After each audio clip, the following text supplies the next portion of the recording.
one of the lessons that I'm going to teach is one of the things I give to my students, and it's something that I give to them as homework, but it's also something I do to help point control. It's something you can do at home by yourself if you can't get the training for that day, whatever. And it's basically just helping you get your eye in, because nothing worse in Rapier than doing a beautiful shot and missing completely because of the fact that that point didn't go where you wanted it to go.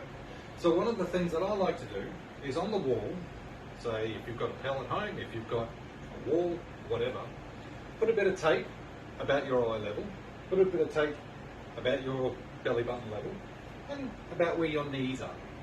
And basically what you'll want to do is get to know your distance. So what we're doing is we're taking our normal stance, nice and comfortable, making sure that we're at our range, and we're just going 1, 2, 3.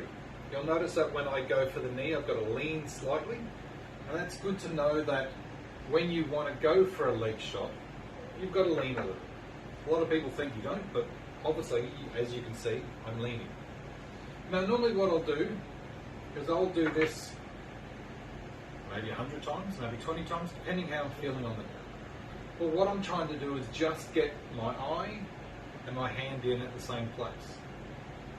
And I'll just go up and down. And it's something that just getting to know that at this stage I can go straight to the point I want to go to every single time. Once I've done that, I'll take a step backwards or forwards, up to you, and do that same thing, going for the same step every single time. Now the reason we do this is rather than just going straight down the line, I want to try and go off the line to get a shot. So once I've done that, I'll take the step forwards, take a step back, and do that same shot. And again, maybe 20 times going up and down. Then once I've done that, I'll take a step for my lunge.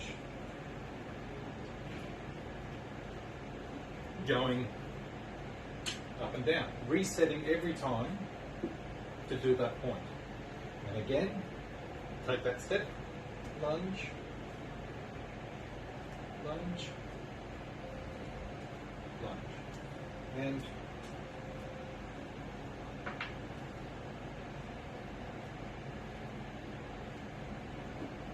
like that. Then I'll have a bit more of a practice or a thing. I know that's well out of lunge range. Step, lunge. Step, lunge. So you're getting to know exactly how far you need to be from that pole or from your opponent every single time. Because there really is nothing worse than doing an absolute beautiful shot and you've totally misjudged and missed them completely.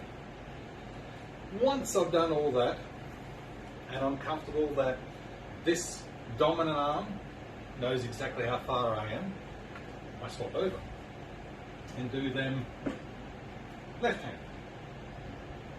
Because obviously sooner or later we're going to lose our dominant hand and have to use our non-dominant hand, or sooner or later we're going to fight, case, we're going to fight rapier, something like that. This hand needs to be as effective as this hand. A lot of people, once they fight case, this hand just becomes a defense rather than an actual attack, but this hand needs to be a threat as well. So if you've been doing your training every single time with this hand as well,